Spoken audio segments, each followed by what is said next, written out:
failing test now.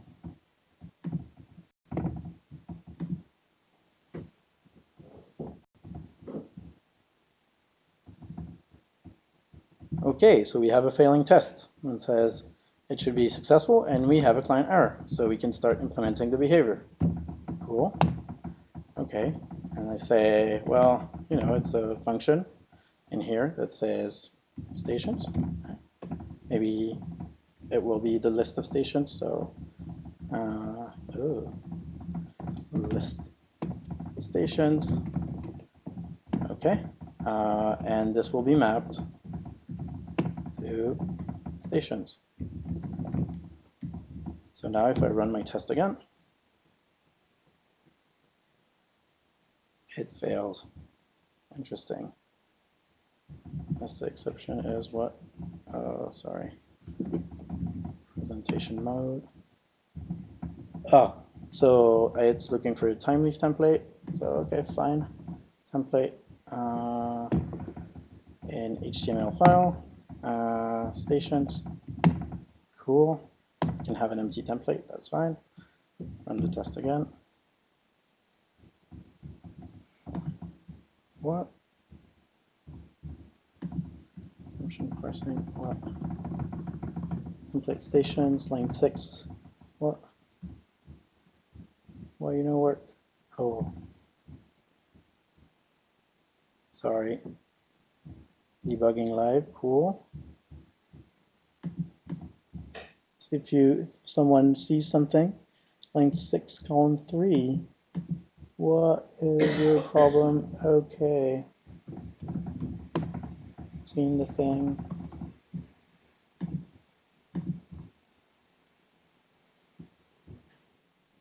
Share. Stations. Why? Fuck. Ah, meta. Oh, interesting. Maybe determined by meta. Fine. Ugh.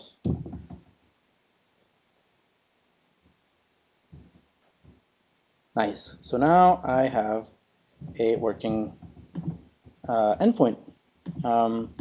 So if I were to presentation tunnel. So if I were to go to that controller, station controller, I could explicitly return the templates, right? So stations, and I could tell it this is a string. So this is a very simple expression. So Kotlin gives me free stuff to do this. So for example, if I go on return and say I'll enter, I can convert to expression body. So the function now, since it's just an expression, it will be evaluated and I don't need brackets.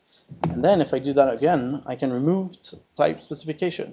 So for example, if I don't want my code to be too verbose and it's very obvious what the thing returns, Kotlin does, the compiler does type inference. So it knows that station is a string, so it doesn't need to be put. I can put it back if I want to, but it's not necessary. Cool. So cool, we have a station. And how about we expect that it shows the stations I have. So I will do a mock bean of my station repository.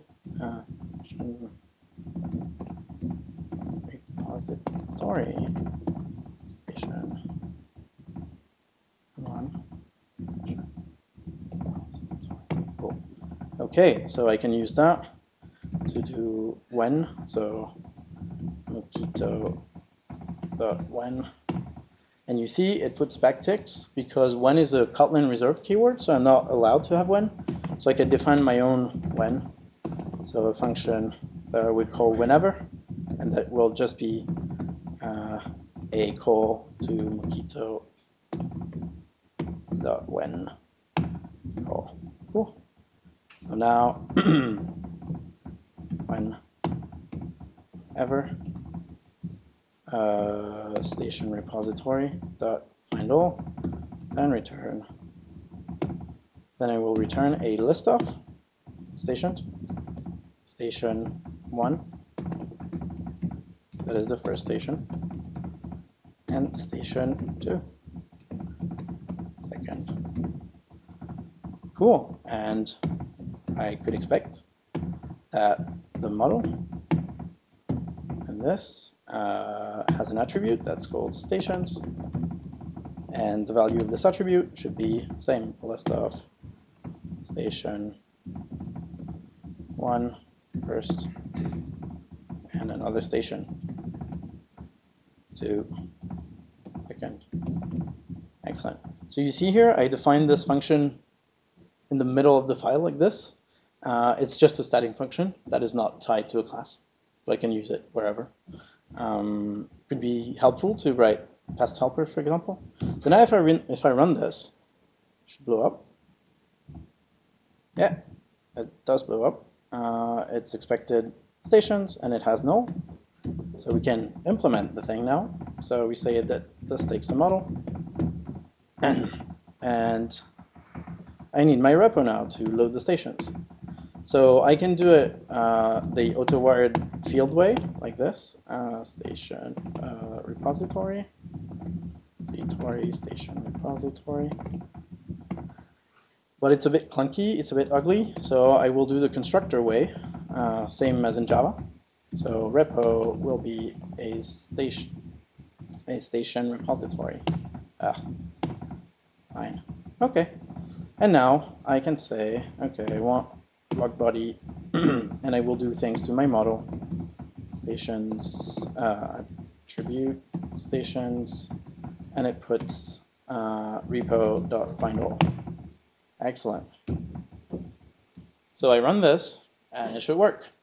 Well, not exactly. In Java, this would not work. Why? Because I'm comparing objects, right? And it compares by reference. So Mockito, for example, has matchers to do this. Kotlin, yeah. It's automatically supported by Spring now. So for components, so controller is a component. So for all components, it looks for a constructor, and it sees if it has beans or components available for it, and it will inject that in the constructor. Okay, so different references, because I cheated and I put a list of stations here like this.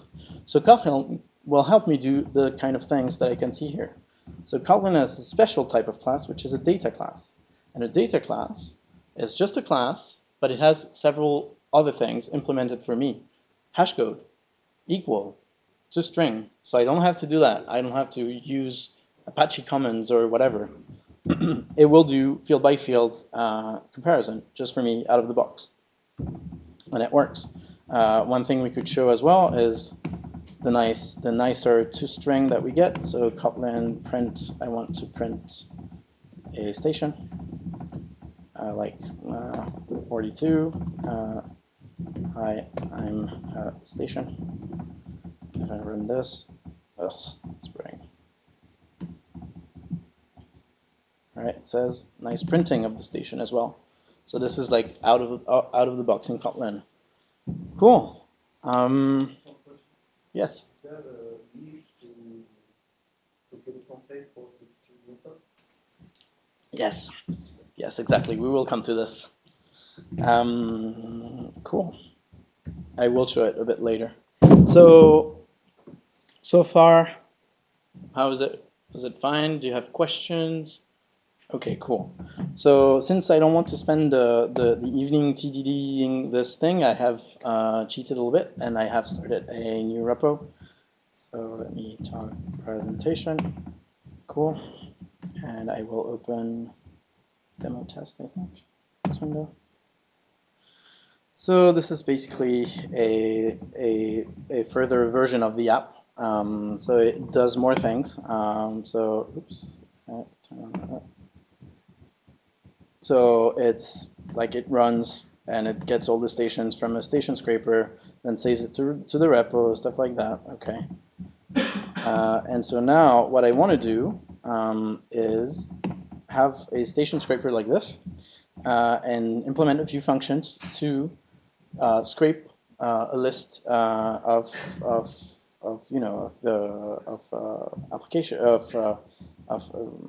that has a list of stations.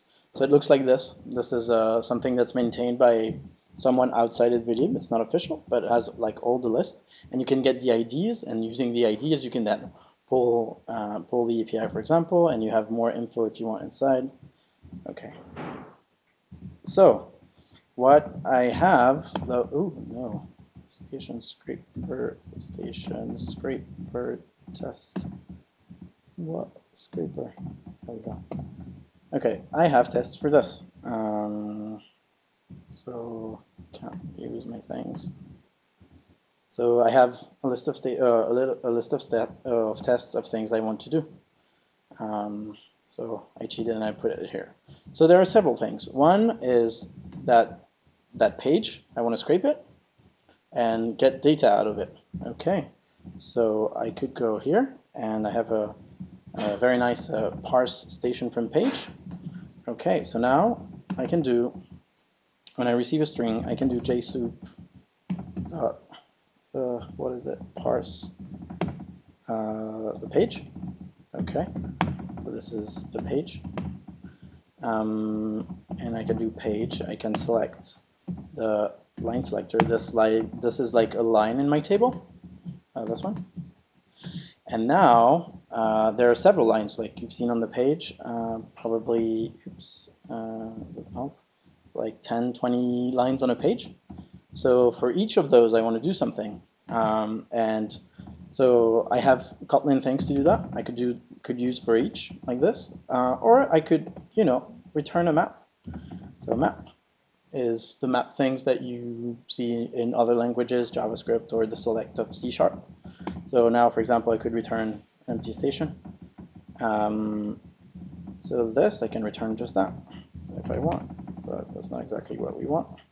So we can do more stuff. So then we can say, well, I will get an ID, which will be, so map here is a function that takes one argument. So I could say this is a line, and I could do things with it, like line.blah,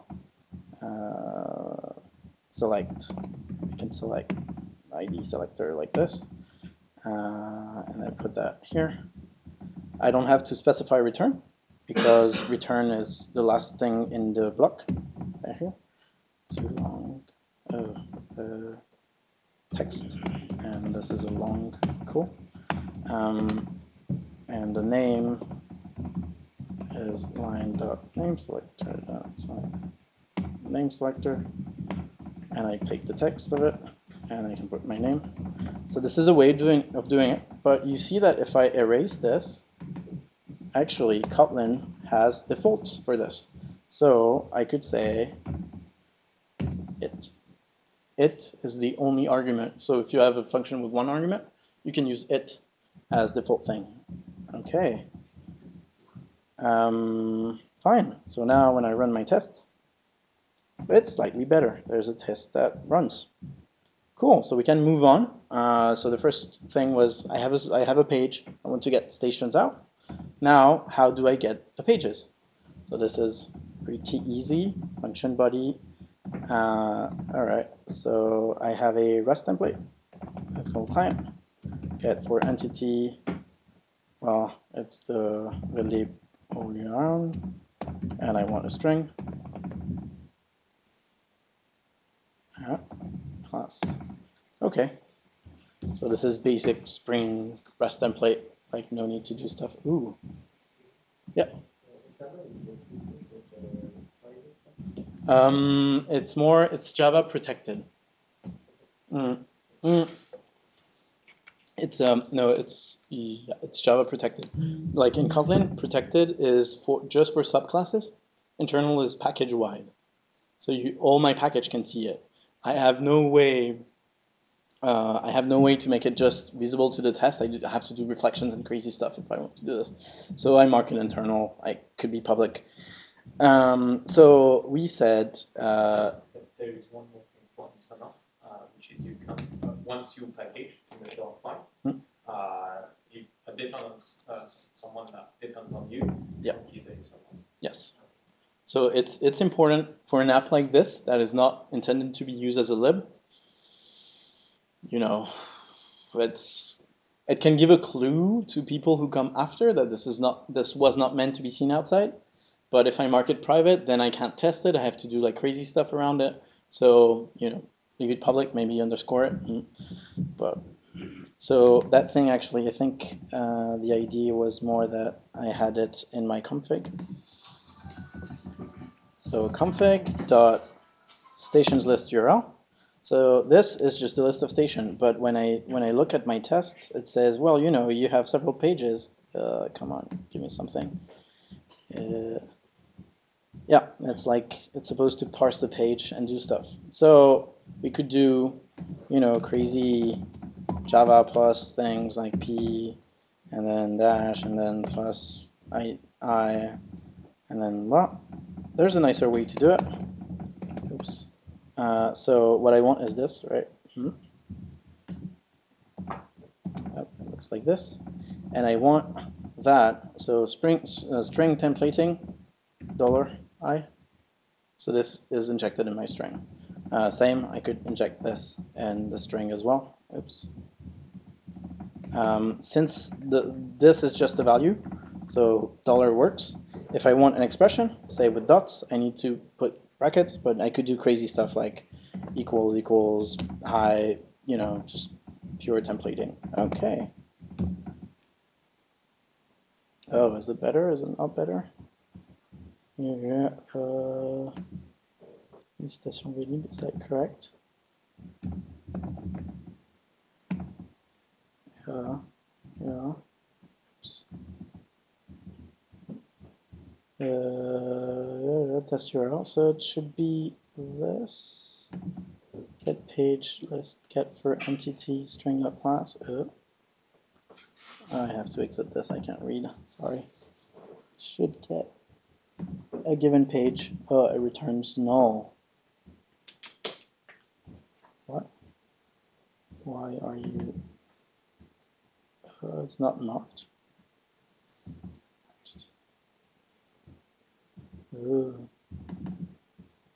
This is why you do tests. So whenever mock client any and return HTTP body page get for object. Get for object. This is stupid. Should use get for entity. Okay, cool. So now I get a given page. Cool. So now I can move to the last part of the thing, and I want to get all the stations from this. Cool. So Kotlin supports ranges. I can say for everything between this and a given number, like pages, it's the number of pages, which in my case is 51. Pages. This is a range and it's an iterable. So now I can say, well, for everything here, you will get page of it, like we saw it, and then you will map to parse stations from page of it, because get page returns an int. So if I do this, this will give me a collection of stations. So this would be a collection of collection. So I can do flat map and run the tests. And it's better. It should touch the correct endpoint. Oops. Test URL to 12. Test URL to 12. Oh. I can see the difference. Get for object page 12. Oh, HTML. Oops. HTML. Sure. Fine. Okay. So now I have my thing. So now I can go to the run dashboard here. No. Okay. How do we call it? Kotlin 2, Maven, Spring Boot run.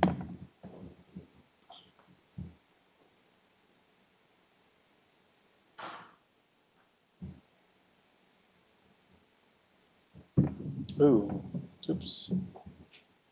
Not managed type. Station. Oh, oops. So station has to be an entity. Oh, do you see the difference? Non-match type class station? What? Oh, station controller. Station controller. Station repo. Huh. What? You have any implementation for you? I don't need that. It does it for me automatically. Automagically, should I say? Wait. Oops. Station is a. Oh wait. Maybe. Fingers crossed.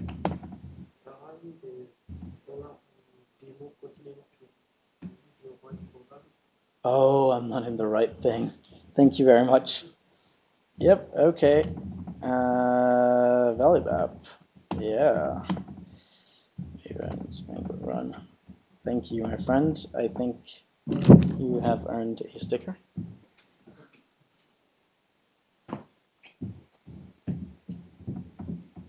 Okay. This is getting better. H2. Cool. So now I go here, localhost 8080, and I go to stations. I get the list of stations. Yes, good. Okay. So what do you think so far? Okay. How's the speed? How's the magic? So it seems magic to me when I first started using Kotlin. I was like, yeah, this is very Ruby. This is very magic. I don't like it. Now I don't want to use Java anymore. This is good enough. IntelliJ helps a lot, like a lot. Just a question for the structure of the code. I'm saying that you are not using semicolon. Yeah, no need. Yep. So can you write a true operation on the same line? Yes, to expressions, probably. It's an excellent question. Do you want one more sticker? You can give it to whoever you want. Okay, we'll go here. What's that? I think you can't. You cannot. JSOAP the parse. Hi. Sure. JSOAP the parse. Yeah. Yeah, you can do this, but you know. Yeah, like no. Yeah. So you can add semicolons. It's fine. I think so. IntelliJ is very smart. If you take some Java code and slap it in here, it says, looks like you're pasting Java code. Do you want to convert it to Kotlin? And IntelliJ does automatic conversion from Java to Kotlin. If you try to do this on an existing project with a real code base, it will not be great. It will work, but it will be hard to read and will be bad, generally, because it's not going to be doing things like this. Like this is the Kotlin way of doing things. If you paste for eaches in, it will do the same for each, and there's no point of using Kotlin if you're doing just what Java is doing. But it can help, and you can start with a few examples. Okay, more questions? Or yes. Which one? Default? Yeah. Default modifier is public. For classes, everything is final. So if you want your class to not be final, you say it's open. Otherwise, you can't subclass it. Yeah, I don't know if you've ever done Ruby, but it feels like Ruby a little bit. Maybe a mix between Ruby, Java, C#. Yeah. Interesting things, shadow name. So it's like, oh yeah, you have a page that's pasted in, so probably use parsed page. There are a few things as well with type safety. So for example, parse here is nullable. Oh no, it's not nullable. But if you have things, yeah. So if you import Java code, Java can have a string can be null unless it's declared not null. So you can tell Kotlin, trust me, this is not null. So I can't think of any example now. Maybe this one has stuff. Document string boolean. Yeah, not really. So I can't think of any example. But if you had an API that would give you nulls. It can like Kotlin, and you say, or I say this is a string, and this could be null. Oh, it's not a string, of course. Document. Kotlin will say, no, this is nullable. So you have two choices. Either you make your code nullable, so you let Java leak into your code. So it says, okay, this is nullable. Or you can say, throw me a null pointer exception if this is null. Trust me, it will null be null. So, your choice. But if you want to use Java libraries and you're sure of what they do, it's a good thing because you don't have null things everywhere. So for example, if this is null, then Kotlin tells me, well, this dot here could be a null pointer exception. So you can say, well, I want, if it's null, don't call anything, just return null. And then you start putting things here. And then it says, well, this is a null and your collection is not nullable. So you can say, well, if it's null, just return a list of things. So a list of stations here. But Kotlin sees that it's a collection of stations, so I don't have to put it myself. All right. Okay, more crazy stuff. So say I have done this, and it's good, and it works, and the test passed. And now my product manager says, well, your thing is too slow to start because it's doing everything synchronously, and you make 50 requests, and it's slow, and I want my app to start faster. Okay, so I could use async REST template to make things asynchronous, for example. So if I start doing things like that, okay, import, fine, I will create one. This public, fine, async REST template. It's an async REST template. That will be a bean. Cool. Bean. Excellent. I will close this. Oops. I will close this. So we go back to this. Fine. And when we go to the tests, it's like, oh my god, this is exploding everywhere. So it's probably not the right way to do it. My tests are probably not very good. So I go back here and I will refactor my tests first because I'm mocking things and returning. Like when I get 4 object, I return an HTTP body, and I return this. So it feels like this could be, maybe all of this could be a method. And prepare HTTP response. Cool. And I could say I want this to be a parameter of this HTTP body. Cool. So this, and this is not prepared, it's fine. This is an empty body, fine. Oop. Up. This is the same. Empty body. This is HTTP body. Cool. Nice. So now my test, I haven't changed anything. I have just extracted a method. So it passes. And now I can go back to the scraper and say, okay, you want a REST template that's asynchronous. Cool. All right. And when I go to the test, then the client will mock an async REST template. Cool. And now these get for objects, I will turn them into get for entity. Get for entity. All right. Of string. And they will return, so it's not a string anymore. It's a listenable feature of a response. So I can do a response around it. So a response of, which one is it? A response entity. Yes, a response entity that has a body and it has a code.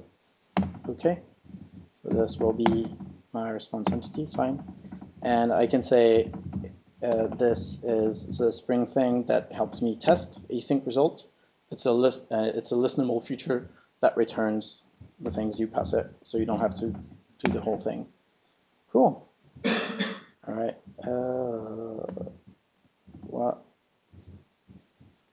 What is this? Come on. Get for entity. And type inference. Oh, so it doesn't know what this is. We'll tell it, call it a string. Yeah, when you call me with a string, equals, okay. No, this, fine. And okay, this compiles. And this here does not compile. So get for entity. Okay. And now get for entity returns a listenable thing, so I can tell it, you know, I will make it blocking for now. Ooh. Why you no block? Get. It's get. Yeah. Okay. Get, and then body, and like so everything, like nothing has changed now. I use an async REST template. I'm ready to do stuff, but it's not correct. So yeah, I'm not expecting the right thing, but it's okay. So now I will do more crazy stuff. So do you know RxJava? Do you use RxJava? So RxJava is a observable type library that helps me wrap things. And so if I want to return this, so this is a property return type. This is a listenable feature of this. I might want to turn into a RxJava flowable because it's nice. I can make a come on, pum RxJava, cool. So okay, I can make it a flowable, and then I can say flowable from future to wrap my future. So this is not Kotlin, this is just Java. And so now it blocks differently. It doesn't block the same way. It says block. Oh, is it block? Blocking first. Okay, I get one because it's a flowable. Fine.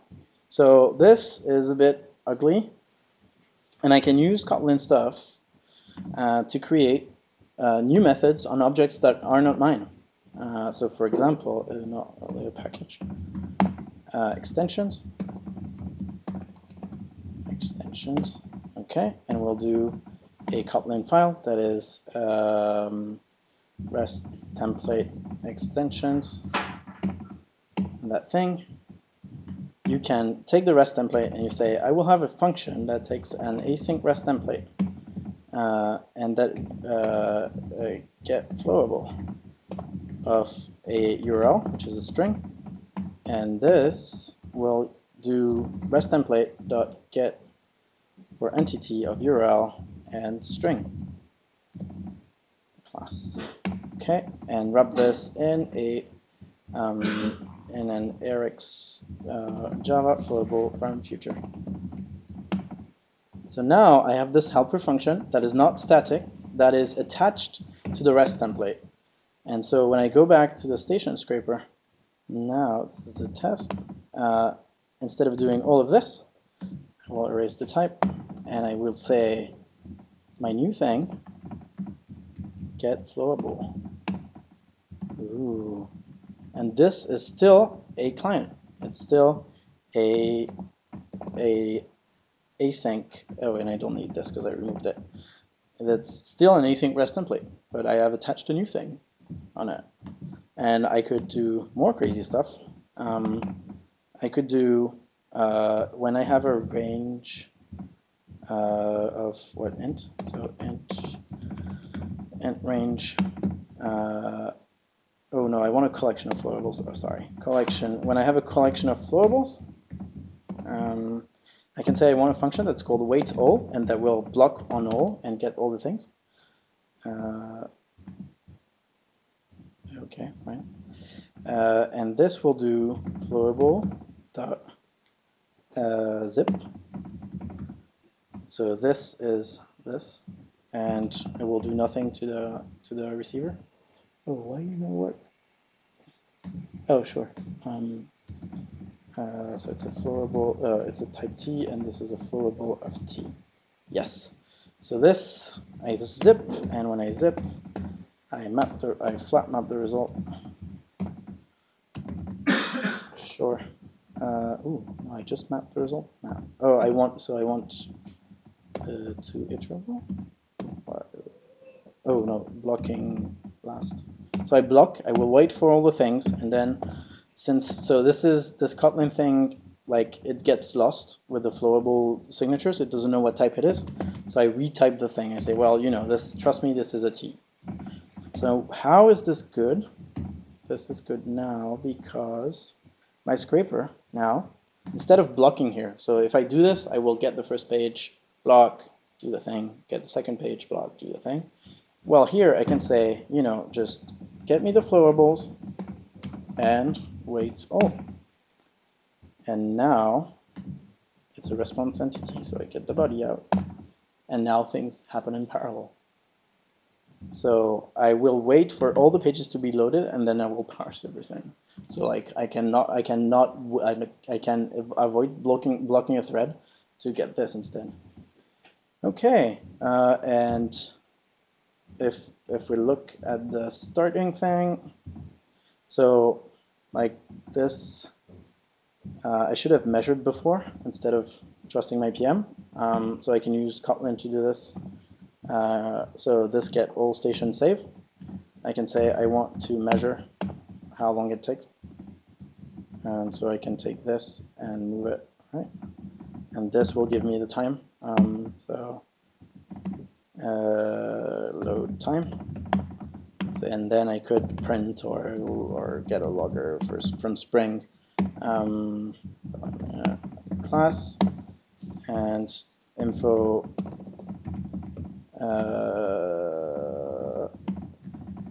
loading took load time milliseconds. Woo, nice. Now I can rerun this. So I haven't measured before, which is silly, but it's fine.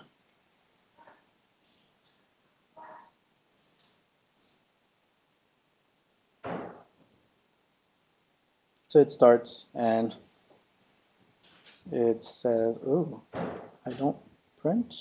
Maybe I print somewhere. Is it? Oh, yes, sorry.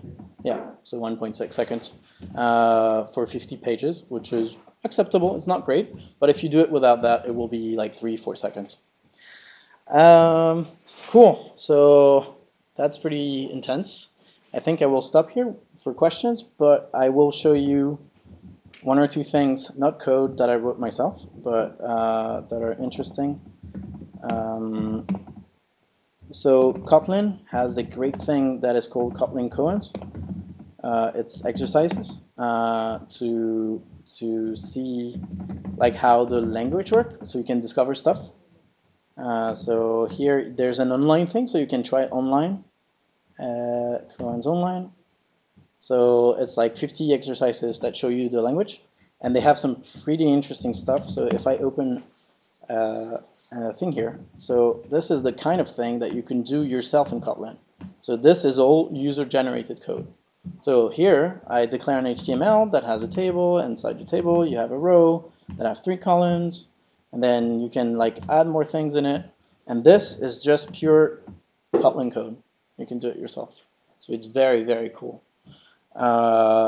I would use that, for example, if I have like a complex business logic and I want tests that cover this, like integration tests, for example, to create my objects. I can do this. I can say, oh, well, I have a store and it has like 3 customers. So I do store, customer, customer, customer, and then I can test stuff on it instead of calling methods. So when I read it, it's very clear. So it's very nice.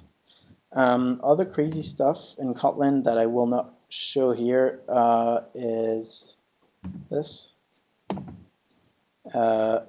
So Kotlin has coroutines. So I don't know.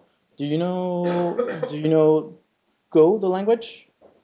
So just like Go routines, Kotlin has support for channels and running asynchronous things like this. So for example, launch will just launch a process. It's not a thread.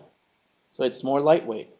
And it's used for blocking I/O. So it's like, oh, when I'm waiting for something to come from disk and from the network, I will release the thread I'm on, and someone else will jump on it.